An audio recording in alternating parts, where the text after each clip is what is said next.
পীর সাহেবকে আমার এক প্রশ্ন যে স্যার আমার এটা জিজ্ঞাসা যে আজ আমি যদি 25 বছর পর ইসলাম গ্রহণ করি তো আল্লাহ তাআলা কি আমাকে গ্রহণ করবেন? যেমন কুকর্ম করেছি, সুতরাং আমার জিজ্ঞাসা যে আপনাকে যে আমি এত অপরাধ করেছি জীবনে, যা আল্লাহ তাআলা কি আমাকে মাফ করবেন এ ব্যাপারে? বললেন যে আপনার বয়স এখন 25 বছরে আপনি অনেক ভুল কাজ করেছেন, অন্যায় কাজ করেছেন। এখন যদি ইসলাম ধর্ম কবুল করেন তাহলে আল্লাহ তাআলা কি আপনাকে মাফ করবেন?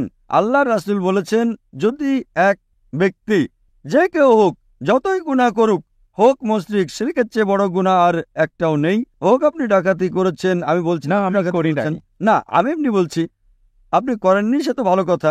যদি আপনি করেও থাকেন, চুরি করেন না, যদি করতেন বা যত বড় গুনাহই করতেন, ডাকাতি করেন, চুরি করেন, ব্যভিচারী করেন, যাই করেন, আপনি করেননি, যে গুনাহ করেছেন এর চেয়ে ছোট হবে তা করে ফেলতেন। এবং আজ যদি আপনার জ্ঞানে আসে যে সেটা ভুল, আপনি ঈমান আনেন যে খোদা এক, তিনি ছাড়া কোনো মাবুদ নেই, মুহাম্মদ সাল্লাল্লাহু আলাইহি সাল্লাম শেষ পয়গম্বর, আজ আমাদের রাসূল বলেন যেন আপনি আজই জন্ম নিলেন, সকল গুনাহ মাফ। আমি কিন্তু বলতে পারি না এটা, আমি 45 বছর যাবত মুসলমান। জি আচ্ছা। আগে ভাই নামে মুসলিম ছিলাম, 21-22 বছর ধরে চর্চা করছি। এখন তো আমি নিজের বিশ্বাস হয়েছে, আমার আশা যে আমি মুসলিম, তা সত্ত্বেও আমিও ছোটখাটো ভুল করে থাকি। দোয়া করি যেন আল্লাহ তাআলা মাফ করেন, হোক ছোট ভুল বা বড় ভুল। আপনি যদি আজ সাক্ষ্য দেন আপনি আমার চেয়ে ভালো হবেন, তারপর আবার ভিন্ন কথা। যদি আজ সাক্ষ্য দেন তো আল্লাহর রাসূল বলেন মুহাম্মদ সাল্লাল্লাহু আলাইহি সাল্লাম, যে ব্যক্তি সাক্ষ্য দেয় তার পিছনের সমস্ত গুনাহ মাফ, একেবারে পরিষ্কার, আপনি একেবারে মুক্ত। জি সাহেব, আপনি আপনার এক আলোচনা শুনেছি আমি, যাতে আপনি বলেছেন যে এক হিন্দু যে হয়ে থাকে তাদের এক ঋগ্বেদে আছে যে অন্তিম সংস্কার, এক প্রকার সংস্কার, যাতে বলা হয়েছে যে যখন হিন্দু মরে তো সে শেষ সময় আশহাদু আল্লাহ ইলাহা মুহাম্মদ রাসূলুল্লাহ সে সংস্কৃতেও কিছু বলে ওই বিষয়েই। তো সাহেব আমার এটা প্রশ্ন যে মানুষ যখন মরে তার জীবনের শেষ মুহূর্তে সে যদি সেই সময় আল্লাহ তাআলাকে স্বীকার করে তো আল্লাহ তাআলা ওই সময় তার ইসলাম কবুল করবেন, কিংবা আল্লাহ তাআলা মেনে নেবেন যে সে ইসলামের ব্যক্তি? এটা ভালো প্রশ্ন হলো, যখন কোনো ব্যক্তি মারা যাচ্ছে তখন যদি ইসলাম কবুল করে সেটা গ্রহণযোগ্য হবে কিনা। সবচেয়ে বড় উদাহরণ হলো ফেরাউন। ফেরাউন এমন এক ব্যক্তি ছিল যে নিজেকে খোদা মনে করত, খুব শক্তিশালী, খুব সম্পদশালী ছিল।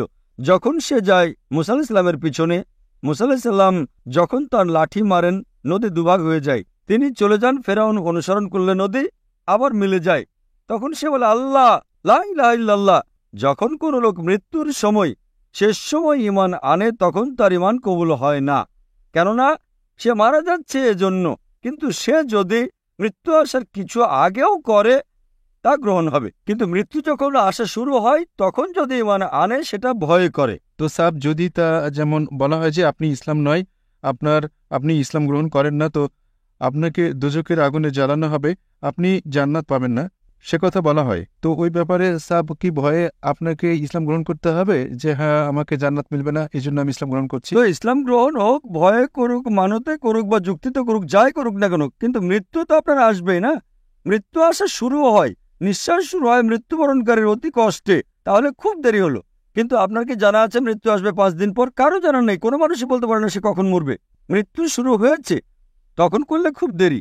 তো এজন্যই সচেতনভাবে আজ আপনার জানা হলো যে হ্যাঁ ভাই ইসলাম সঠিক, তবে আপনি বলেন এখন ইসলাম কবুল করেন, আমি হয়তো আরো 10 বছর 20 বছর বাঁচবো, 20 বছরে বহুত দেরি, এখন গ্রহণ করলে হয়তো ছোটখাটো ভুল করে ফেলবো, তখন তো সমস্যায় পড়ে যাব। তা আপনি পরিকল্পনা করেছেন আল্লাহর বিরুদ্ধে, এমন পরিকল্পনা করলে যদি মারা যান দোজখ। তার চেয়ে ভালো ইসলাম কবুল করেন, মেনে নেন, ছোটখাটো ভুল মাপ চান, মাফ করবেন আল্লাহ। আপনি বুঝছেন তো?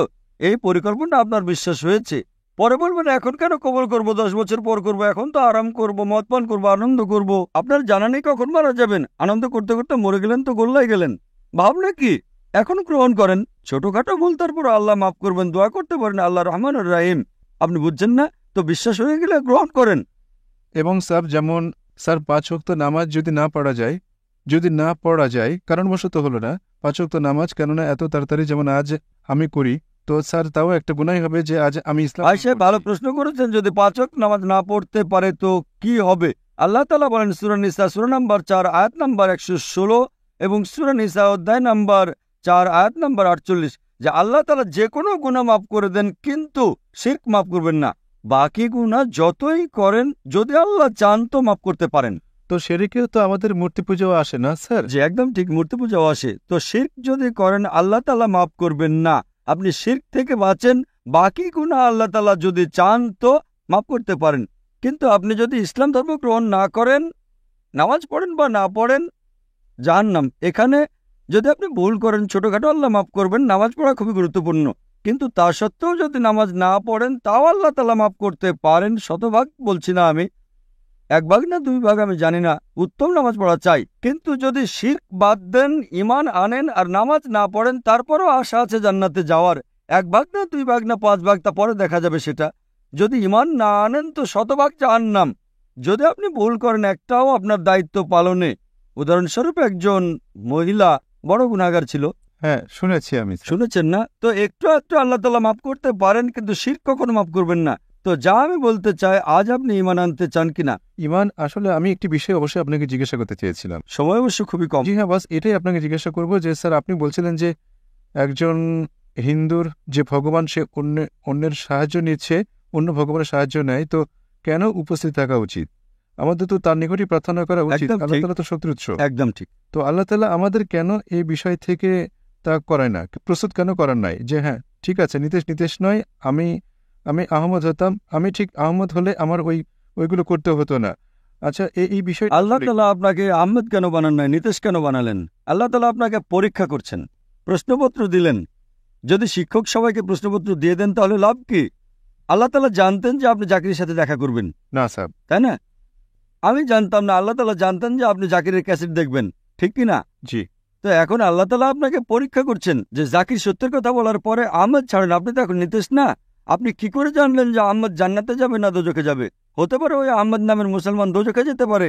আপনি তো নিতেশ ছিলেন, এখন ঈমান গ্রহণ করবেন তো আহমেদের চেয়ে উত্তম হবেন। আহমদ বাদ দেন, জাকিরের চেয়ে উত্তম হবেন আজকের জন্য। সামনে কি হবে তা আল্লাহ তাআলা জানেন।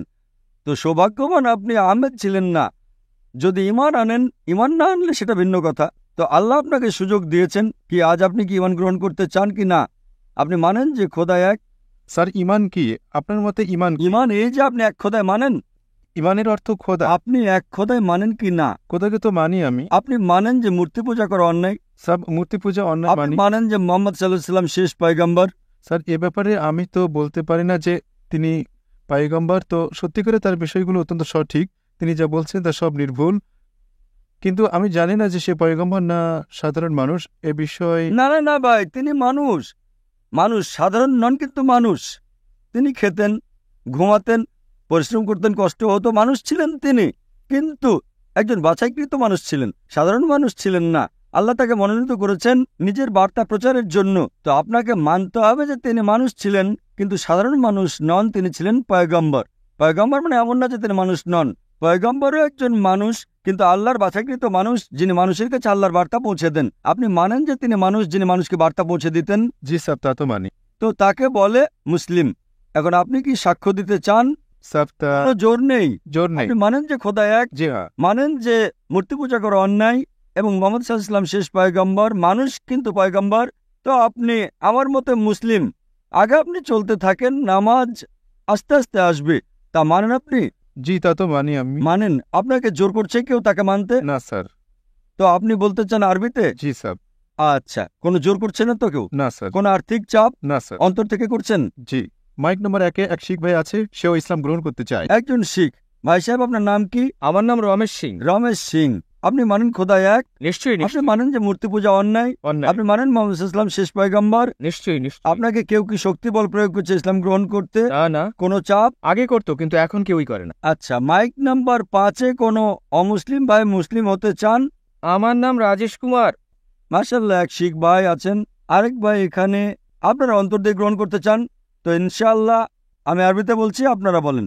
আশহাদু আশহাদু আল্লাহ আল্লাহ ইলাহা ইল্লাল্লাহ ইল্লাল্লাহ ইল্লাল্লাহ ওয়া আশহাদু ওয়া আশহাদু আন্না আন্না মুহাম্মাদান আবদুহু আবদুহু ওয়া রাসূলুহু। ওয়া রাসূলুহু। আমি সাক্ষ্য দিচ্ছি আমি সাক্ষ্য দিচ্ছি যে যে আল্লাহ আল্লাহ ছাড়া আর ছাড়া আর মাবুদ নেই, কোনো মাবুদ নেই, এবং এবং মুহাম্মদ মুহাম্মদ সাল্লাল্লাহু সাল্লাল্লাহু আলাইহি ওয়াসাল্লাম আলাইহি সাল্লাম সালাম তার বান্দা তার বান্দা এবং পয়গম্বর। এবং পয়গম্বর। মাশাআল্লাহ, আপনারা মুসলমান হয়ে গেলেন। আমার নাম রাখেন। আপনার নাম কি এখন ভাই সাহেব? বর্তমানে কি নাম ছিল? বর্তমানে আমার নাম রাজেশ কুমার। রাজেশ কুমার। আপনার নাম রাজেশ কুমার ছিল। এখন আমার মাথায় যে নামটা আসে তা হলো বেলাল। আপনি আপনার নাম বেলাল রাখেন।